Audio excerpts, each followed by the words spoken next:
Welcome to the Always On podcast. I'm your host, Duncan MacPherson. And of course, on this podcast, our objective is to enable our audience, which are very high caliber fee-for-service professionals, to continually be working on their business and on themselves personally and professionally. And to that end, on today's podcast, I had a great conversation with Daniel Burns and Steve Comerford, which are co-hosts of a podcast called The Sales Problem, which is a very enlightened arena for conversations about all things that contribute to being attractive in the marketplace. And in this episode, we talked about client acquisition, we talked about growth and productivity, but again, from the standpoint of stewardship, not salesmanship. Yes, we want to move the needle, but we want to do it professionally. I hope you enjoy the chat. If you do like this podcast, please like it and share it. Tell your colleagues. And of course, if you have any ideas for topics you'd like to hear in this podcast down the road, just let us know. Thank you very much for listening. Well, this is a long overdue conversation about client acquisition. I've got two authorities in the field of attracting high quality clients, not chasing them, using a very enlightened philosophy and a proven process and approach. And I couldn't be happier. And as I said, this is long overdue. I can't believe we haven't talked about this in more detail before. But first of all, gents, Steve, Daniel, thank you very much for being here. You guys host a podcast called The Sales Problem. How did that all come about? Did you want to go first, Dan? I'm always speaking over Dan, so I thought I'd give him the courtesy of going first. That's why I always give a little pause, Duncan, just to see if it's my turn to talk. But yeah, the sales problem, there's really two sides of the story, I guess. One is the actual sales problem. So when Steve and I looked at what do we want to try to help people with? What's the topic that we both are passionate about? Actually, Steve came up with the name The Sales Problem because we asked a simple question. Yeah, well, what is the problem that the two of us have faced our entire careers? And we called that the sales problem. And that problem is every single year we have to beat last year's numbers. Every sales organization, Duncan, is chasing the exact same thing. And it's one word, growth. So how do you grow year over year, especially with all the challenges that we have in a sales environment, all the challenges we have with a sales team? How do you consistently grow? That's a topic that him and I have said that's our problem we faced every year. So we just keep bringing on experts to try to help people solve that sales problem. Okay, I love that. And Steve, I'm going to reward you for your diplomacy. I'd like you to chime in now that you've had Daniel start. Well, I am the nicer one of the two, so there you go. The fun part of this is that Dan and I have known each other now for about 25 years. So, and we've had the ins and outs and ups and downs of sales, right? And why this started, it was just we get along really well. We've done a number of presentations and events together, and it was like, I think we could probably do something together and have a podcast. We talked to a couple other podcasters. It was like, we might have something to say. And that's where we kind of came back to, it's like every year you got to hit the reset button and do this over again. And so many times in our career, you've heard the person say, I don't know how I'm going to do that. And then to add a little bit of fun, because we like to have some fun, is we like to invite and talk to people, not necessarily in sales, but are high performers, excel at what they do. So we've had an interesting cast of characters that you just pluck. Our promise is you can take one or two things away from the conversation that might help you on the call today or the call tomorrow or whatever the growth plan or the strategy you're looking to build is to add to that. So we're 3 seasons in, which is kind of shake your head. How did that happen? But there you go. Nice.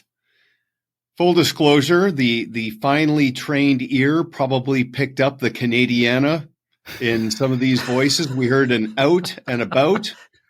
So Yeah, we're all three of us are Canadian, but like Steve and Daniel, Pareto Systems, most of our interactions are outside of Canada, although we have a nice core of Canadian clients as well. The sales problem is now in how many countries? 32 countries now, Duncan. That's very, very impressive. We are great exporters, not just of resources and manufacturing, but also thought leadership. That is great to hear. So I'm going to jump ahead to something I want to hit on a little bit more in detail later on. The goal that I ask our clients to achieve is to be crystal clear on their ratios. And what I mean by that is, how many clients are they organically attracting through their business development efforts versus introductions in the form of referrals? At a minimum, that should be 50-50, because that is a form of recurring revenue when you know that you have converted clients into referral generating advocates. Now, the ultimate goal is that 100% of your new clients are acquired through introductions. So we're going to talk about that in detail based on my little agenda here, but I'd like your input on that mindset right out of the gate, if you don't mind. Well, I'm going to go first this time, Duncan. I bring up an interview that we had with a gentleman called Anil Dalari. And in terms of his expertise was presentations. And between Dan and I, that's one area that is kind of underrated and really not developed to the level a lot of people should have. But when you talk to referrals, what came to mind there was his strategy around setting up the presentation, but then inviting other people to the presentation within that organization or that firm, and saying that, I know that, we have our CFO, we have our VP of distribution, but Joe from HR, I think should be a part of this conversation because, it affects him in this way. And that you've just increased your opportunity by 30% just by inviting that other person to the presentation. It might not have been a thought in your head, but just expanding it that way was one thing that I learned from him. Just a small little story. Dan, you want to add to that? Yeah, I think I'll bring it to Duncan that the 80-20 principle, because that is a conversation that I have with so many salespeople when you're looking at your business and you're looking at growing. Well, 80% of your business comes from 20% of the clients. So let's look there first because it's easier to sell to somebody you've already sold to. So we have to make sure that the clients that are doing business with us, that we're going to them, we're talking about more solutions. What else do we have? But then there's the other side of the business. I think you can divide sometimes a territory into a third, and a third. And you've got the middle portion, which is just rich with customers that may have some need, they may not. But can you go out with great selling ability and be able to qualify some people that are in the middle of the pack that might not be dealing with you, might be dealing with your competitor? And of course, just the realization we're in a world where there are some people that are just going to go a different way. We are not meant for them. They are not meant for us. We don't have the same business philosophy. There's never going to be a relationship there. So maybe a third of them, we can just say, got to identify who we don't want to do business with, because not every single person is an ideal client. Okay, perfect. So let's just move a little further down the track and just, again, confirm that we're in sync philosophically. And then we're going to get into the weeds tactically regarding a process and an approach. So the first thing I just want to clarify, I ask the teams that we consult with to reimagine the concept of sales, and not to get esoteric or overthink it, but just the philosophy that it's never a sales encounter when you meet with a prospective client. It's a fit process. Again, you're attracting, not chasing. We want to be practical. We're all talking about growth and productivity. But it's an engagement. You're trying to engage somebody, not trying to close somebody.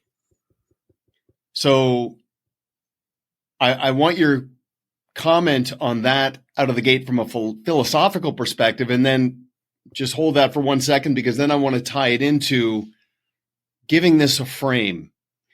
So attracting, keeping, and replicating great clients. We want everybody to really scrutinize their current approach based on their fit process. So what does it look like when you interact with a prospective client? Number one, what's your onboarding process? Okay, so somebody agrees. They say, okay, I want to work with you. What does that look like for you to transition them from their former environment to yours, and then fast track them to advocate status? And then thirdly, what is your service model? After the dust is settled, to counter any buyer's remorse, to never drift into this environment where there might be some overpromise, underdeliver. Let's get into those three quadrants, but let's come back to the philosophy. It's an engagement, not a sales encounter. What are your thoughts on that? For me, Duncan, it comes to that service mindset.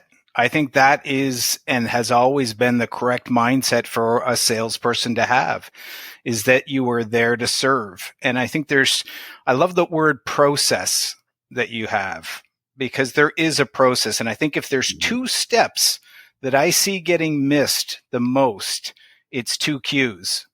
One is to qualify, and the other is to ask questions.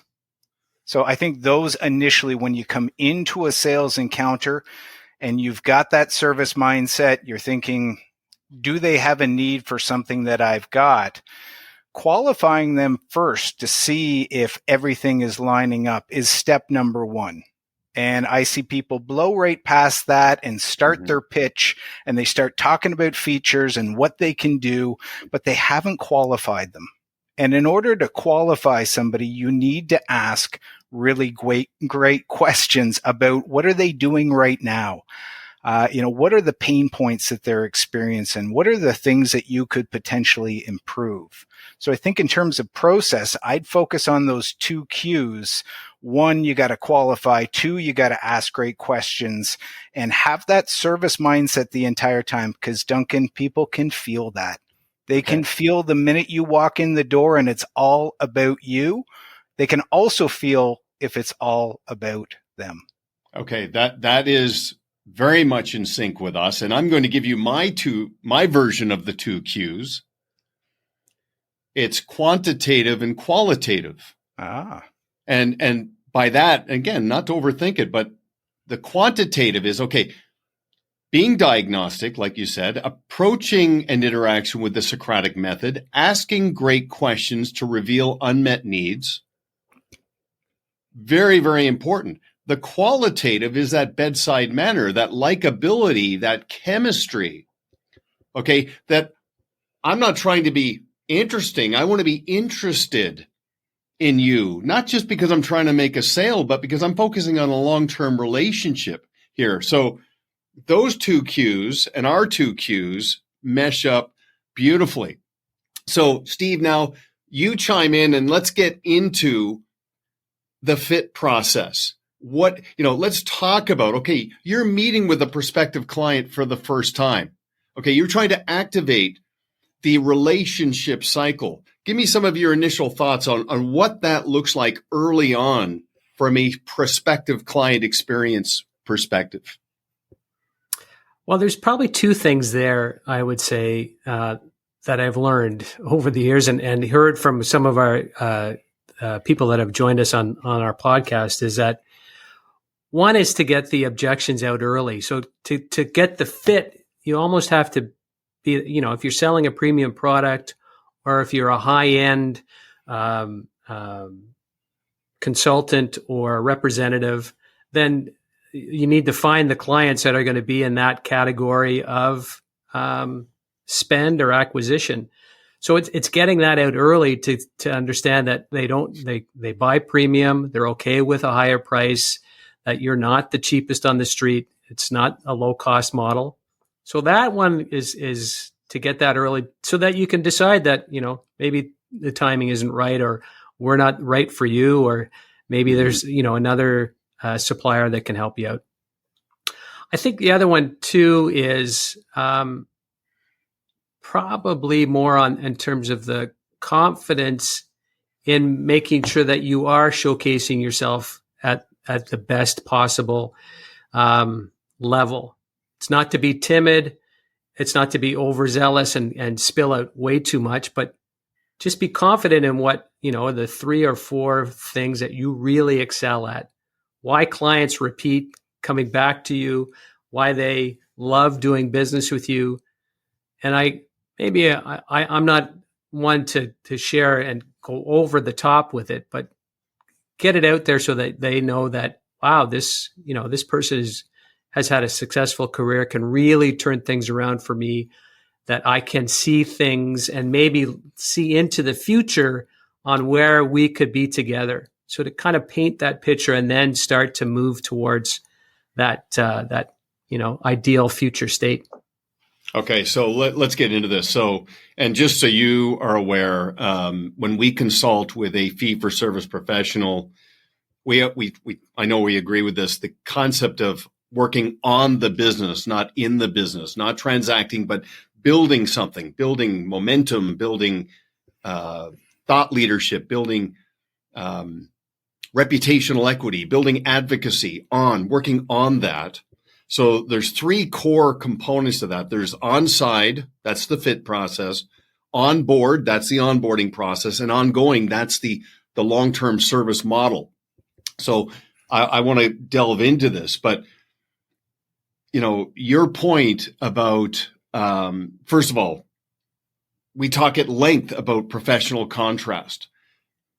Whenever you are interacting with a prospective client for the first time, in their inside voice, some of the unspoken things that are going through that person's mind are, do I like this person? Do I trust this person? And they start comparing and contrasting you to their current provider and everybody else that they might be entertaining.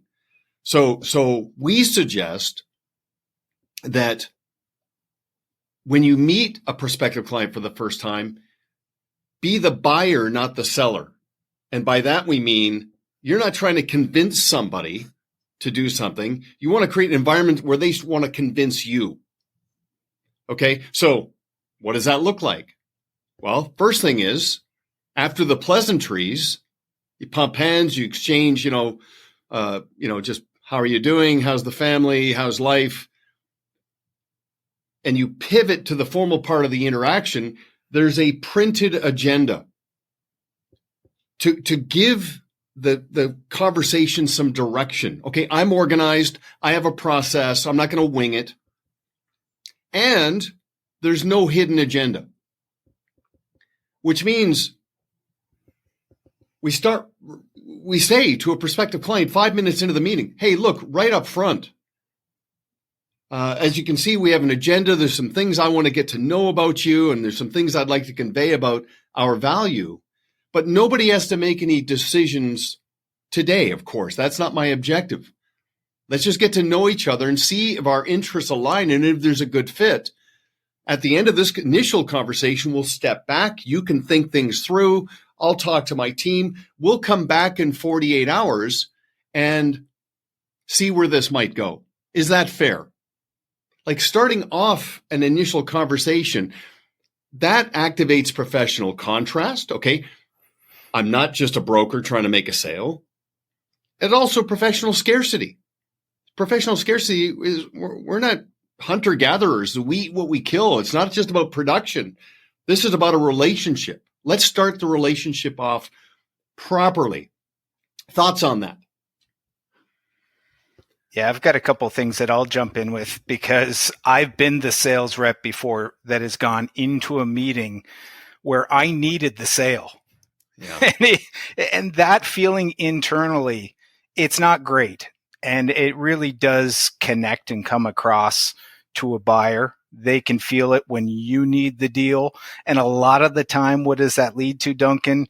Your prices get cut, your margins get cut, you end up with something, but I got to take this thing, versus you coming into the meeting with the energy of, I've got lots of clients, I've got lots of business on the go. I may decide to take this deal. I may walk away with it, but I'm just here to evaluate whether or not there's a fit. The other thing that came up for me, Duncan, was talking about business meetings. Not every single meeting with a client is going to be there to pitch. You've got business sometimes, you've got the relationship, and having that agenda that you mentioned. And here's what I want to walk you through. Here's the components of our relationship. Here's how we're performing together as partners. Let me show you what you've done with us. Let me show you how we have helped you save. Here's some things to put on the radar. Are you thinking about this? Are you thinking about that? We're not going to dive into them today, but I want to plant these seeds. I want to introduce these ideas. That's a professional way to conduct a meeting.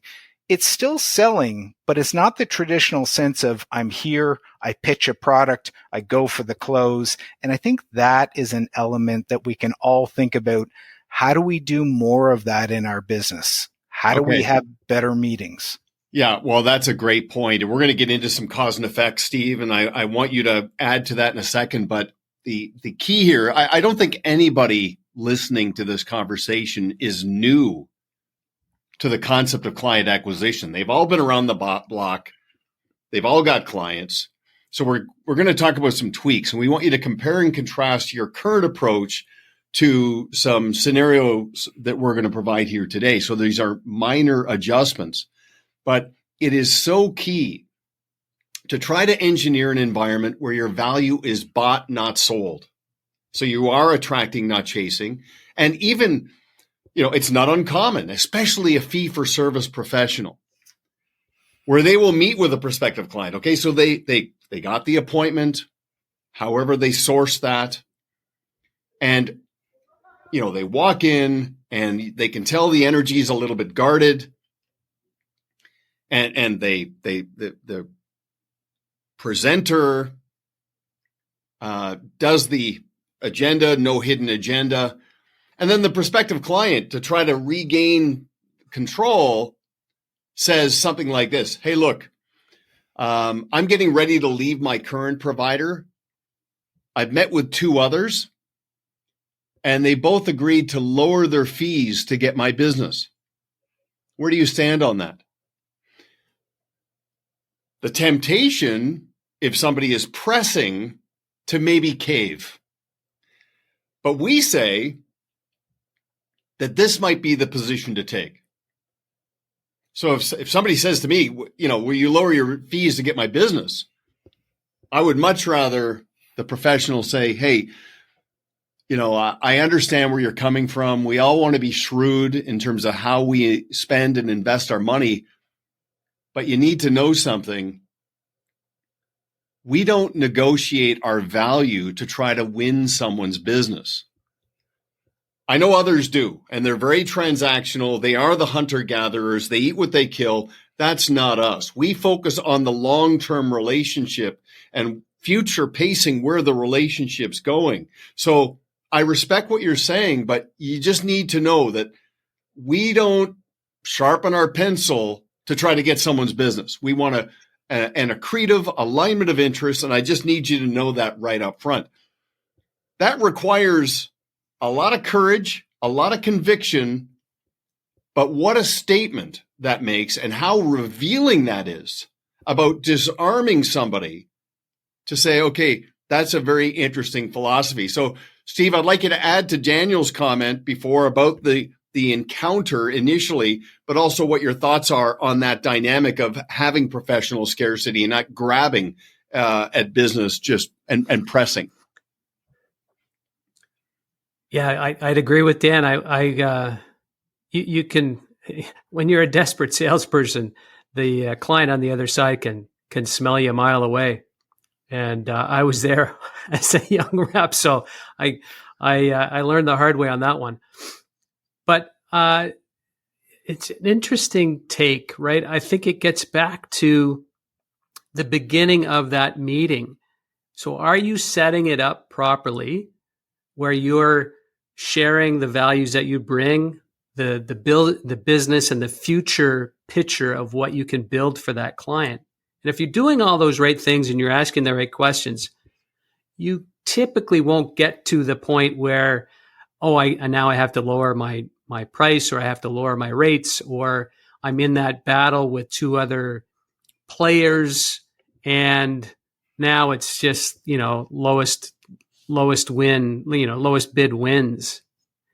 If you look back at that and you're caught in that situation, it's typically because you didn't do that front end work. But that just might be the cause, that's just not a fit for you. They're not interested in the bigger picture. They're just interested in whatever the lowest rate they can get. Yeah. And so, maybe that's just not a fit. And I'd go back to, you always have to kind of create stories. But, the one story that I picked up, one of the interviews that Dan and I did was with a female boxer. And we were trying to tie boxing together with sales. And her philosophy in boxing is that you might hit the mat one day, but you have to get up the next day because you got to fight next weekend. So you have to kind of rebound from those discussions and then pick up and go on and track down that client that has matching values and that you can work with effectively. Yeah, that's it. And we've all heard the expression "begin with the end in mind." What is the goal? When I talk to a lot of professionals about the concept of client acquisition and the dynamic between stewardship and salesmanship, I often ask them, I say, look, when you meet with a prospective client for the first time, what is your goal? And they'll often say, well, to make them a client. And I say, is it just possible that person knows that? Like, are they coming to this meeting with anticipation or apprehension? Well, there's probably a combination of the two. They're done with their current provider. They've heard good things about you. They like the initial interactions at this point, so there's some anticipation. But there's apprehension, fear of change, fear of the unknown. When somebody really elevates and expands their thinking to understand the dynamic between caveat emptor and caveat venditor, buyer beware, vendor beware. Okay, let's remove the mystery to see if there's some harmony here. You get there by understanding you actually have three goals when you meet a prospective client for the first time. Goal number one, validation. Now, what does that ultimately mean? Well, there's a good chance this meeting is stemmed from an introduction.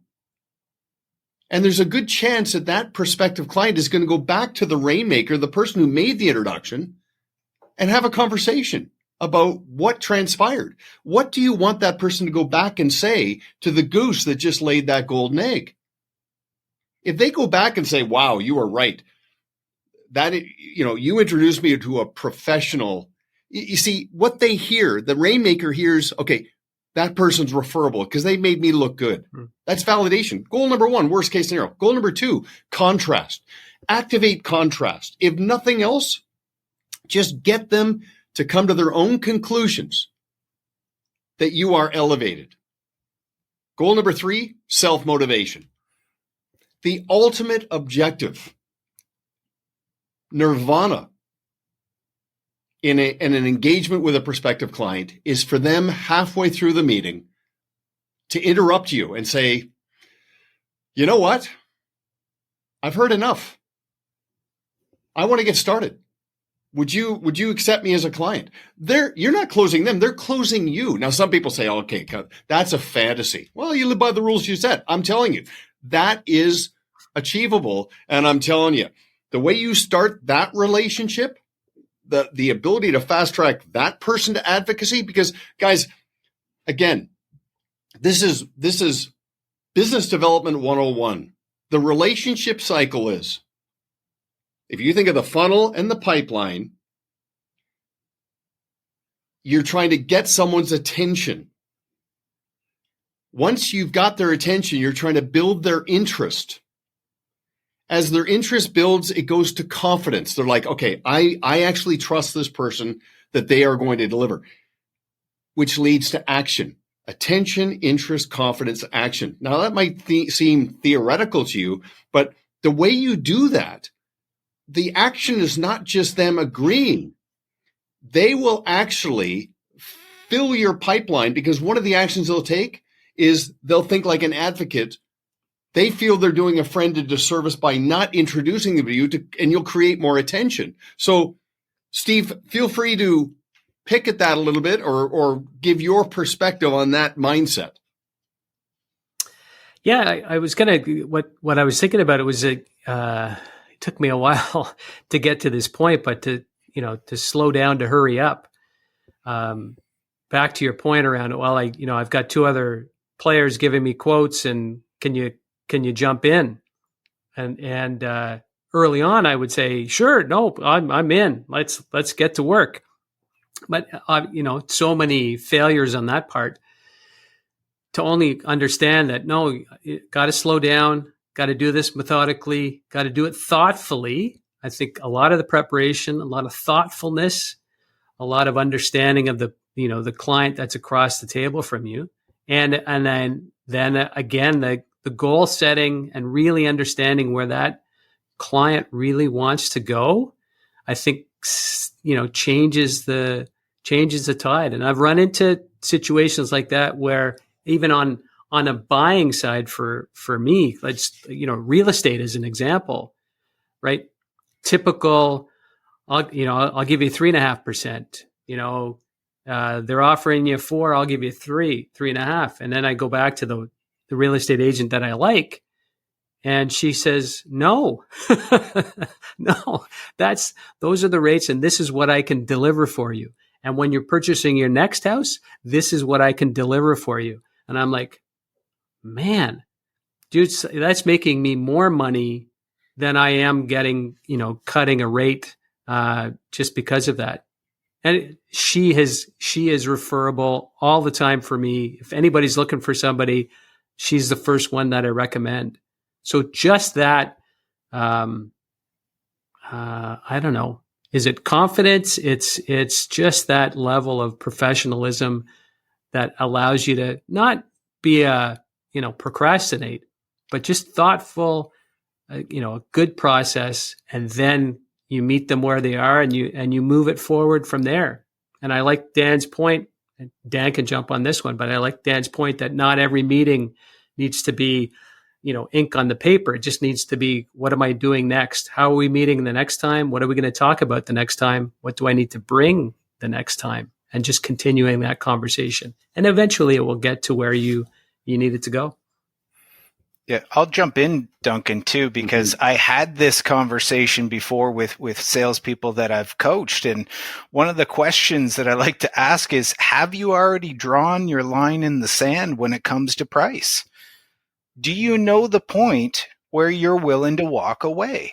Because if you haven't decided that, when you get pushed to that line, it's only difficult when you don't know what decision to make.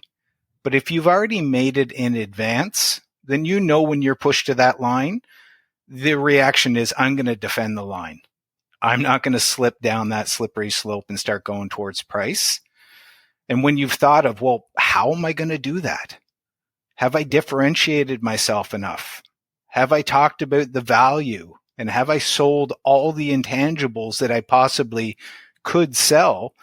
And I think the other thing we always need to keep in mind, because it is a competitive marketplace everywhere we go, is we have to be competitive on price. Unless you've got something that is far and away completely different, some proprietary product, you have to be aware of, I have to at least be close. But it doesn't mean you have to reduce your value down to where all the other people are. But if you haven't decided already before you go into that meeting what that line is, that you won't cross it, and what your value is, and you're not ready to pitch that, then that feeling of being unprepared and, I don't know what to do really creeps in. Well, and Steve, your point about slowing down, my take on that is just be consistent. Mm-hmm. If you can find that sweet spot, confidence, which includes some understatement, but not arrogant. I mean, with the bravado and sometimes sanctimoniousness, just finding that sweet spot. But the world craves consistency. If you say you don't negotiate your value and somebody at the moment of truth says, well, the only way I'm going to work with you is if you lower your fees to get down to this level, if you cave, you're deviating from the integrity. The rules of engagement have to be defined, to your point, Daniel. And it's not uncommon. One of our clients will meet with a prospective client, and the prospective client is adamant. No, this is what I want to pay. I respect that. I hear where you're coming from. We're not a good fit. Do I have your permission to stay in touch with you, put you into our service model, provide communications, updates about what we're doing? And they start just dripping with value. And sure enough, 90 days later, the prospective client says, you know what? You're right. That other guy was just trying to make a sale. I know where you stand. I'm actually getting more value from you than my current guy who's, my provider. Maybe we should revisit this. Playing the long game, but just not deviating from your rules of engagement is so important, but also removing the mystery. This is my process. This is our fit process. There's 9 steps in our fit process. It's future paced. Let's just stick to the process is so incredibly compelling. Okay. So that's on side. Let's shift to a little bit of a conversation around onboarding. Okay. So you've agreed there's a fit. Let's move forward. This is where a lot of people in the world of sales start to reveal some gaps. Because they made the sale, like they planted their flag at the top of the mountain, and this is where the overpromise, underdeliver can start. So, I believe that somebody is actually at their highest level of referability early in a relationship, like the really elite, high caliber people actually have prospective clients start thinking about the people they want to introduce to the professional before they themselves have even become a client. But certainly in that first couple of months of formalizing a relationship, I'd love your perspective on the onboarding process to fast track somebody to advocate status. So Daniel, do you want to kick that off?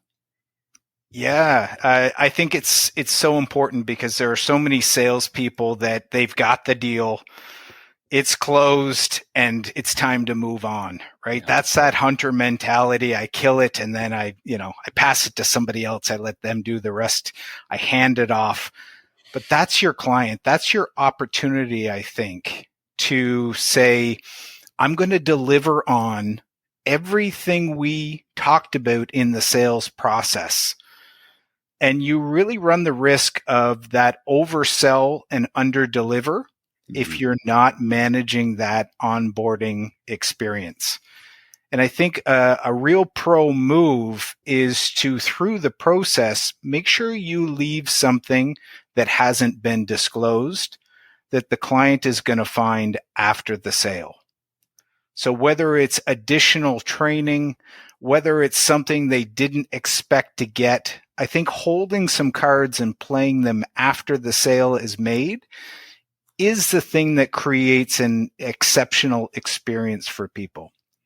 So I think we really need to think in the process, what have I not told them that I can then, create some delight on the other side by doing it? And setting that up as part of the sale, because then you really become the person they go, wow, the process was good, but it keeps getting better after I've already cut you the check. Like, that's when people want to refer. That's when people say, you're my go-to person, because they got that extra step. And it's very rare to ever get that extra step. That's why it feels like such a wow experience. Yeah, that is a very strong point, because the temptation for the classic salesperson is to bombard. We do this, we do this, we do this. And it's the proverbial sip of water from a fire hose. The retention is not there for the prospective client. So it's not so much a tactic of saying, okay, I'm going to hold some things back. It's just a respectful strategy and methodology to position value so that somebody actually finds it to be of value, not overloading, not bombarding, but just, again, playing the long game so that there's an absorption of that value. Steve, you want to chime in on that? Yeah, I'd say the one part that I would add would be at the beginning, or thanking that prospective client to say, "Great, I'm glad that you're on board and we're now working together." But it's the question I would say is, how would you like, here we have all these stages built out. We're going to have building your portfolio or building a plan over these coming years. Here's what I see as areas that will touch base, that will communicate, that we'll be back in touch with you. What would you like to see in return? Like, how would you like me to communicate with you? I think that's oftentimes a missed part, because we're too eager to say, thank you, we're going to send you an email on Friday, we're going to have my team get on next Friday, and we're going to follow up the month after, and then I'm going to have reports, and we're going to sit down and go through 72 pages of report on December the 5th. And it's like, now you're overwhelmed. And so hard on the consultant's part to then deliver on all of those pieces. So how do you measure? Because not every client is going to be wanting the same kind of information, right? Some might want just the top notes, and some might want all of the detail to kind of understand where they are and how things are progressing. So I think that's the kind of the balance, I think, in creating that advocacy. And I've seen it where clients like the stages. They like to understand what's coming next. So great today, great celebration, confetti cannons, everybody's happy. But it's like, no. So when we meet again next quarter, here are some of the things that I'd like to discuss with you. Is there anything else that you would like to see when we meet again? Nice combination. Client feels happy that they're heard and they're understood. They feel comfortable. And then you can move it from there. And then I'd say, where are the other touch points in there? So are there other team members that can kind of pitch in? Mm-hmm. So most people have teams. So are there other touch points, other people? I'm going to introduce you to Sam and Cindy, and they are experts in this. And so they'll, touch base and if there's anything you need along the way, they're good advocates to kind of tap into and learn more from. So it's a little bit of that staging, a little bit of back and forth, understanding the client, and then are there other people that can pitch in? It's funny. You mentioned real estate. I learned very early on about the impact of an onboarding process from a real estate professional back in the day. She was so far ahead. I mean, you talk about staging homes and just all the bedside manner. She had that. But after the signing ceremony, and somebody actually purchased a home from her, she never trivialized the magnitude of that event. So she would say to the buyer, hey, look, we have an onboarding process. I'm not sure if that was her exact language, but she said something like that. And there's 4 steps, and you can expect to see that over the course of the next 60 days.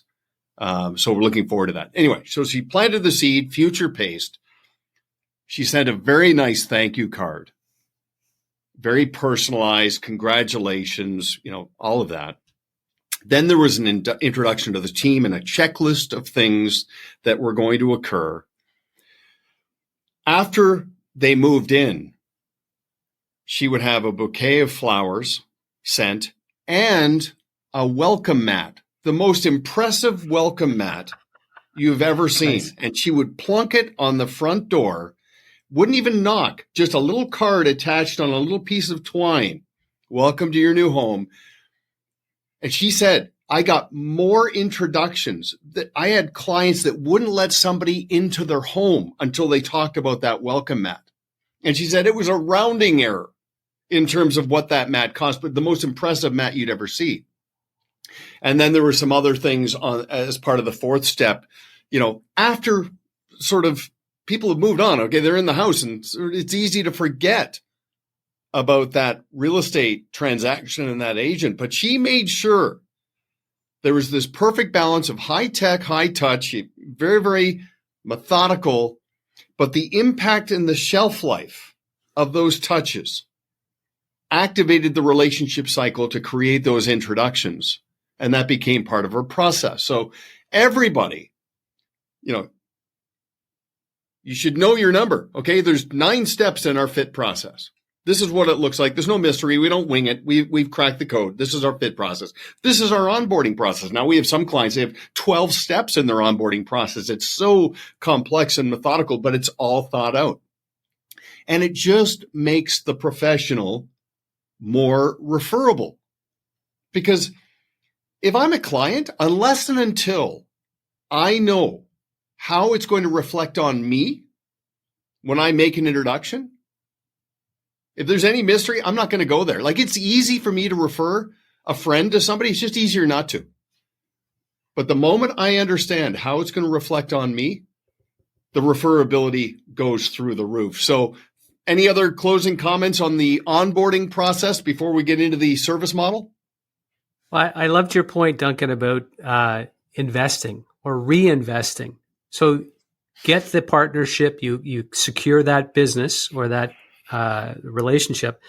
It's then I find that there's a missing ingredient of reinvesting in that relationship. And it's not, you don't have to take them to a Leafs game or take them away or invest, crazy amounts of money. It has to be very thoughtful. Mm-hmm. To your point, is it the welcome mat that's going to be memorable? Is it a small token? Is it, a couple of touch points of following up on Mother's Day or Father's Day or something there that just is a little bit more, to your point, right? Unique. You have to set yourself apart from the rest of the crowd, even after the sale, because you are looking to get more referrals, more contacts. You're trying to build your portfolio and build your, contacts. I think that reinvestment piece is definitely overlooked, or I'll put a basket together and drop it off. There's no meaning to it. And kind of going through the motions. I love right? that piece. Yeah. Well, bottom line is facts tell, stories sell. Make it easy for somebody to tell a story about how they felt about their interaction with you, and get them to talk about the distinction. It wasn't a sales transaction. It was an engagement. They were engaged. They were really interested. Things like that. When people can add that level of conviction and some emotion to the way they describe you, as opposed to just sort of going through the motions, it's very, very powerful. Daniel, any closing thoughts on the onboarding process? Yeah, this is something I'm pretty passionate about, because I lived a little piece of this, and I might take a different spin or a different angle that you guys have already talked about, because real estate is, very much kind of set up and there's a playbook there. But I'm thinking back to a point in my career where I transitioned industries, and I went from selling a product, Duncan, that was, $2,000 to selling a product that was $200,000.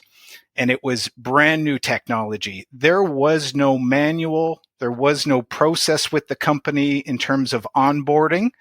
it was all up to me. So whatever was going to happen after the sale, nobody was saying do this or do that or get the bouquet of flowers or anything. And, sometimes it's a real struggle to just, get a customer over the goal line and get something signed. And I can remember the mindset of, as soon as I make one sale, I am going to take such good care of that client, because if I don't, I might not get a second sale. Like, it was that much work. It was, 7, 8, 9 months in a sales cycle, hoping for one buyer to finally close. And when you get somebody over that line, what I realized is that when you're there to service them, when you're there to onboard them, when you're there to train them, and you're asking questions, you're getting feedback about what the experience with the product is. What are the things that they're running into? As a salesperson, I think I learned more about how to sell to a client by watching them go through the onboarding and figuring out what they needed, and just having that interaction in those conversations. So, that is, I think, a key piece to being the person that is very involved in onboarding.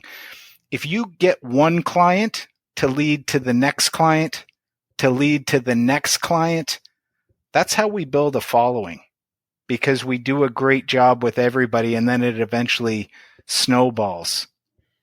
Well, you teed that up for me perfectly, because we talked a little bit about the on-site fit process, the onboarding process. And again, the common word there is on. Work on that.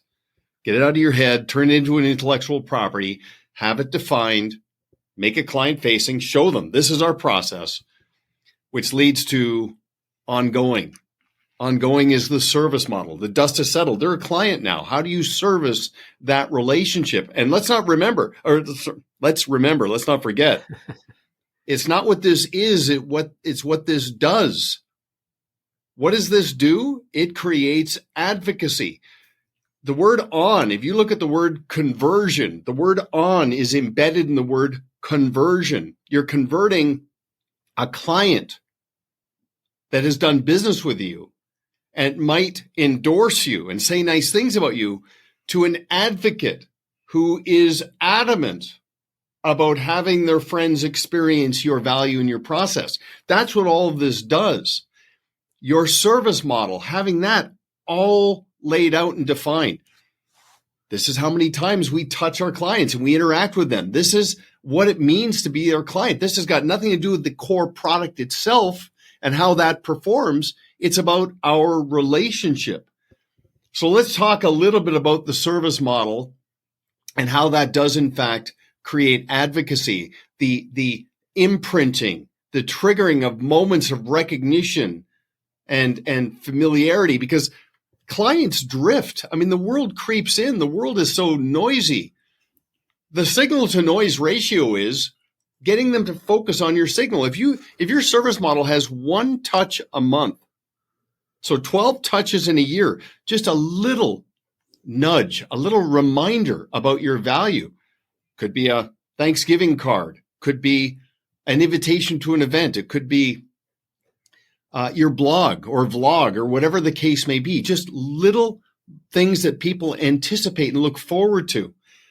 This is what creates that conversion. So, Steve, why don't you give a little bit of an insight there on how you feel about the ongoing service model? Yeah, I think it's such a nice extension to the onboarding. So it's setting up those stages. I would go back to, again, what is your client telling you? What do they want to see? How do they want to see it?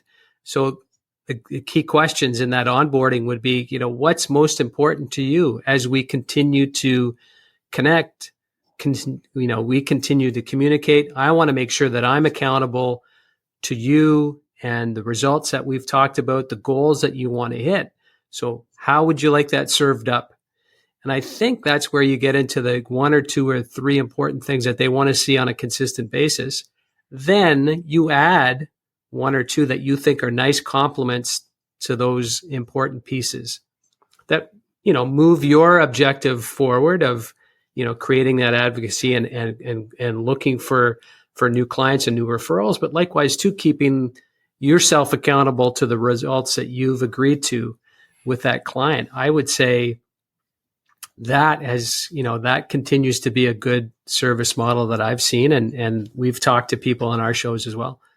Well, and maybe even creating this hybrid where you say to a new client, this is our service model, this is our chassis, but we like to customize it based on the unique needs of each client. What would you like to see us add to this that speaks to your specific needs? So you say, okay, we're not just good people with good intentions. We have a process, but it's not square pegs and round holes. What would you like to see that would be meaningful to you? Now it's this hybrid.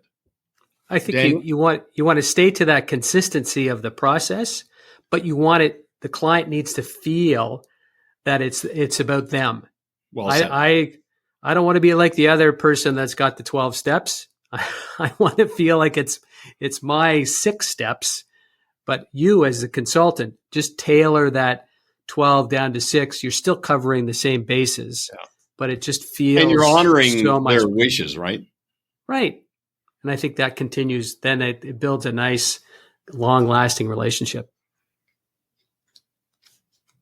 Well, and Daniel, you talked about, one of the service touch points could be elements of training. Okay, so you might say, okay, part of our value-added services is we have a learning management system that enables you to self-guide yourself 24/7 to understanding, this is a dashboard where you can go really deep on your terms about our full array of capabilities, et cetera. So let me show you through a training deliverable how you can access that, log in, and how to navigate that. That could be part of the service model. Any other thoughts on the service ongoing? Absolutely. I think if we kind of come full circle on this, we talked about confidence earlier. And one of the things I think that can really make a salesperson confident is if their buyer continuously experiences the success that they want to get from the product. And if you've been able to deliver that consistently, like people buy for their reasons, not for ours. So did they get what they wanted out of the sale? Yeah. If you can consistently say, doesn't matter what I sell, I deliver success. I'm going to get you to where you want to go. And training is such a big piece of that. If you sell it, but then you don't lead them to the outcome that they want, they don't get the success. But what you get out of it is another person that says, I dealt with this person and they got me to where I wanted to go. And how can you not be confident if you have a history and a reputation of bringing buyers from where they are to the end result that they want to get? You deliver a great experience. You deliver the outcome that they want. I think that is, a big piece of confidence for sellers, and training is a huge aspect to make sure they get there. Don't let go of them until they get to the end result they came in with. Well, and so many institutions are once they've got the sale, they drop you. It's this. They manufacture this reaction of an anticlimactic experience. And then they start moving the goalposts, changing the rules, the grid, whatever the case may be. But when people realize, okay, you're not just celebrating that now we're working together, you're honoring the relationship over its lifetime. That is very, very powerful. I do. Okay. So again, we scratch the surface on the on-side, on-board, ongoing. For everybody listening in, just turn that into an intellectual property. Get that out of your heads, organize it, standardize it, professionalize it, and make it client-facing. Like, show the world, this is our process. Makes you more attractive than the pack. Okay. And of course, the bar is low out there, especially in this last couple of years. But now, all of this makes someone referable. But of course, there are a lot of people who are referable and don't get many referrals. Okay. They're being endorsed. Their flag is being waved, but that's not converting to introductions. So, and we've talked about this before, guys, our view is be referable, but don't ask for referrals. So don't pitch the idea of a referral as a favor you're asking of someone, an expectation you have of someone. Position it as a service you're providing for someone and communicate that. Position it, don't pitch it by just telling people why, who, and how. Why you make yourself available to be a sounding board for friends and family members. Telling potential advocates that if they ever introduce someone, their friend does not need to become a client. I'll be a sounding board. If they want to become a client, that's a separate conversation. Just root your referability in a sense of purpose. That's the why. Tell them who. Tell the world who you're suited for. Activate professional scarcity. We're not all things to all people. This is who our ideal client is. This is who we're best suited for. Tell them how. Tell them the process. This is the process our clients make for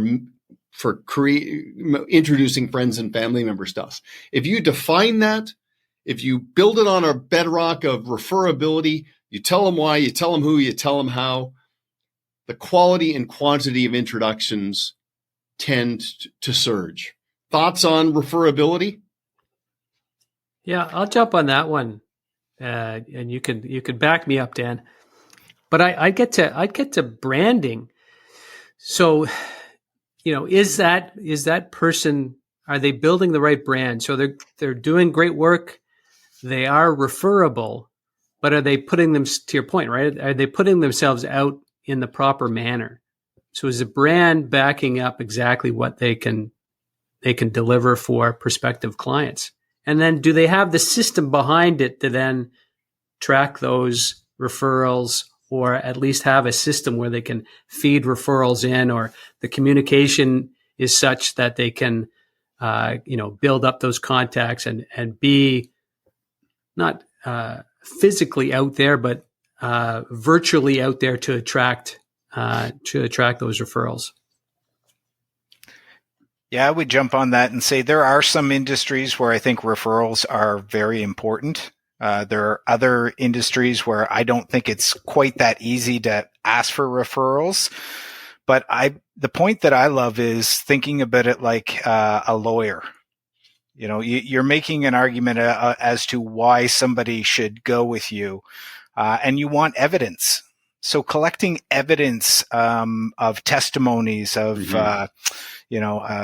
whether it be video or print of what you've done in terms of results for your clients.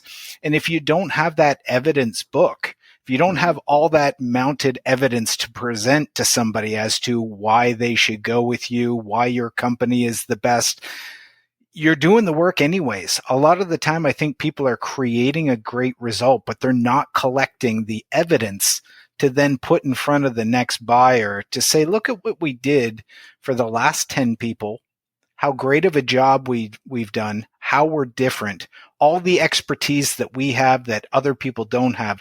There's no evidence. So people are going to say, well, you're just the same as everybody else. Mm-hmm. But if you can use that evidence book to help persuade to get more clients, then you don't necessarily need other people to talk about you. You can just bring that evidence to more buyers.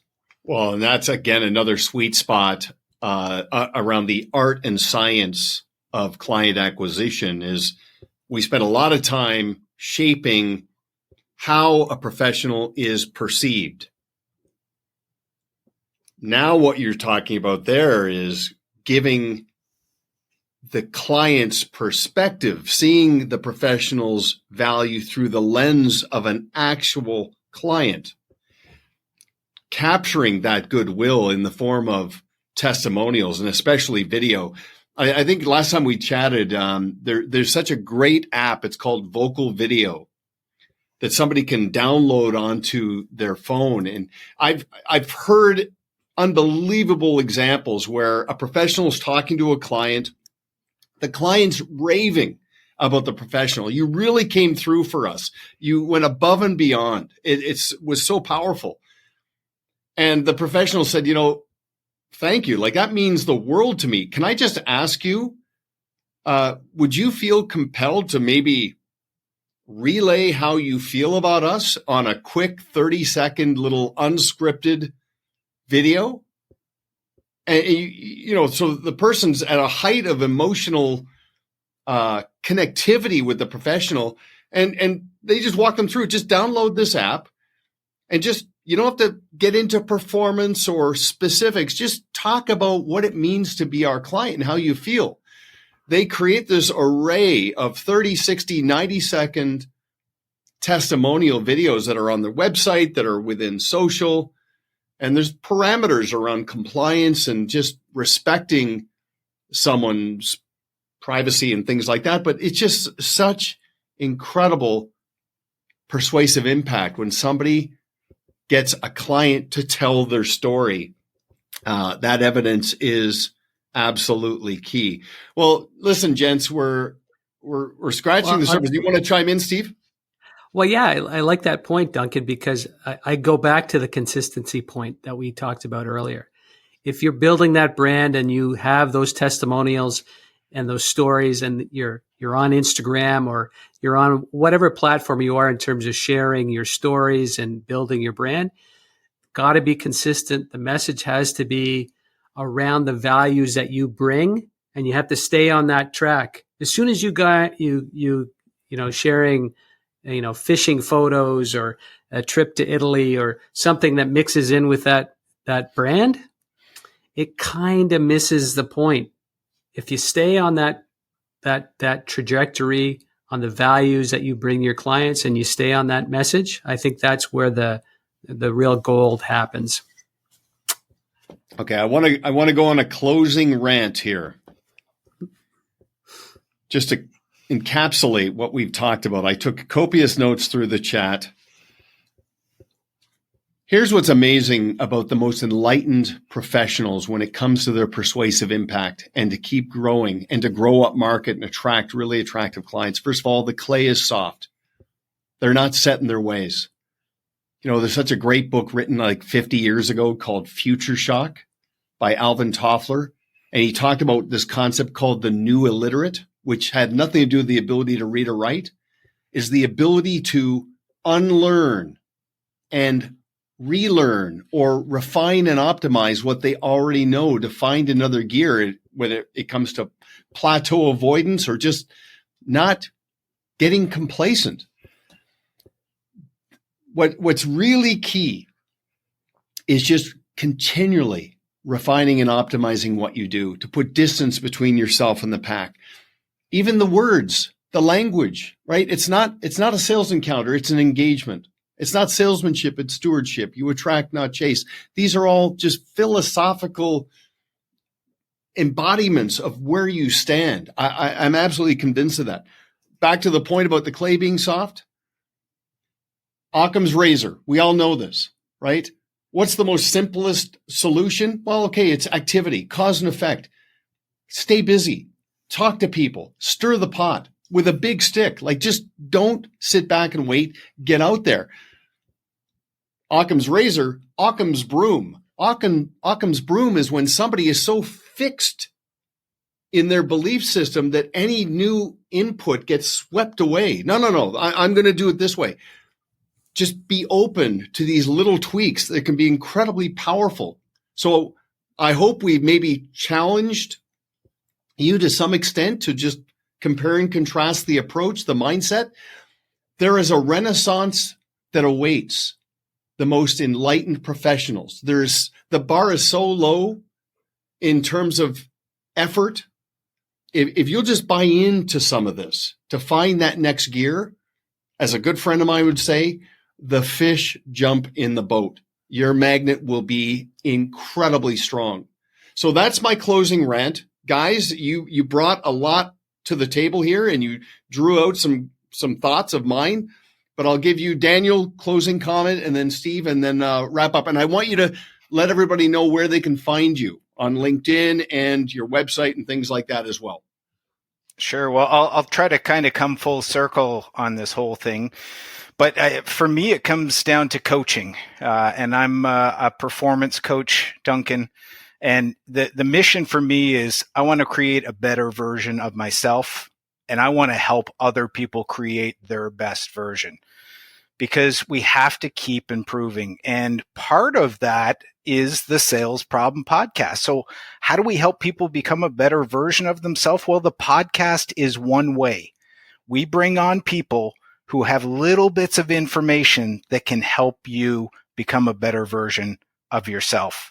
So that's really key. But Steve and I, with the Sales Problem Podcast, it's for salespeople. And there's two parts to that word, Duncan. There's sales. We can all, I don't care how long you've been in the game, sales is an art form. It takes years to master that craft. You can always be learning something new about sales. You can always be trying a new approach. You have to keep yourself updated. But you can work on all the tactics and you can get better scripts. But the second part of that word is people. And you have to keep working on yourself as a salesperson. I think a lot of the time, the biggest impediment to growth is nothing to do with a territory. It's nothing to do with the product. It's all about the person themselves. It's the inner game is reflecting the outer game. So coaching helps somebody get that personal growth that they need. It helps you see your blind spots. It gives you the support that you need. It gives you space to think. You can co-create ideas, and you can make a plan with somebody who's got particular expertise to get you to that growth. So if you want to create a better version of yourself, you got to work on the sales aspect, the personal aspect, and of course, you got to listen to this podcast and the Sales Problem Podcast. That's all you need. That's all. Okay, so I got to say something. It just occurred to me now. So we talked about the letter Q, and you heard my two Qs, heard Daniel's two Qs. I also want to draw everyone's attention because I think your ring has got an X, which is my second favorite letter in the alphabet. That's Saint FX, I'm assuming? Saint FX, third most recognized ring in the world. Okay, yeah, interesting. So, yeah.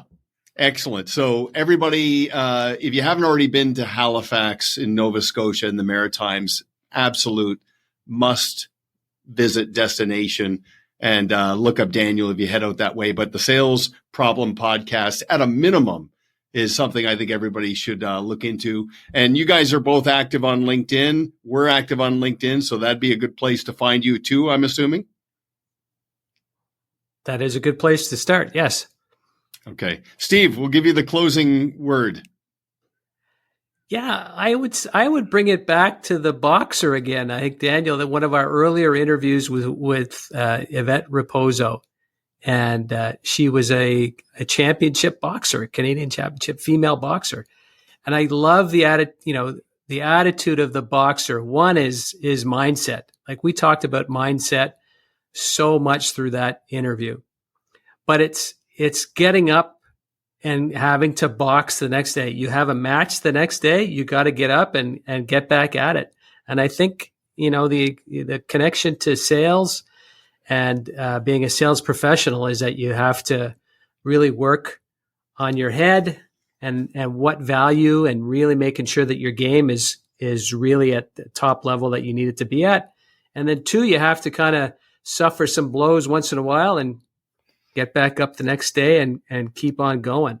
And I think that really, in essence, is so valuable. And the other part is that the preparation. It's underrated in that prepare. If you're doing all the right things and you show up with the right system and the right detail that you need to deliver to your client, then you're really upping your chances of having that success. And thank you for having us. Yeah, my pleasure. You guys brought a lot to the table. I appreciate it, and look forward to further interactions. But and this blew by quickly. This was well over an hour, so I hope there's some nuggets in here for everybody. And thanks for listening in. Take care, guys. Thanks, Duncan. Thanks, Duncan. Thank you for listening to Always On with Duncan MacPherson, where our objective is to enable professionals to always be working on their business and on themselves.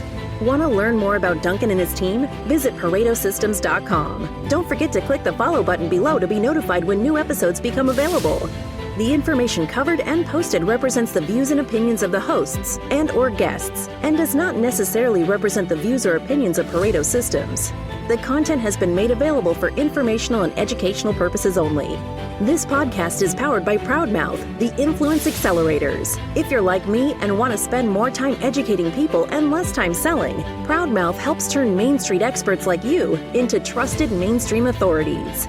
They will help amplify your influence over a growing audience of magnetically attracted fans. Visit proudmouth.com to learn more.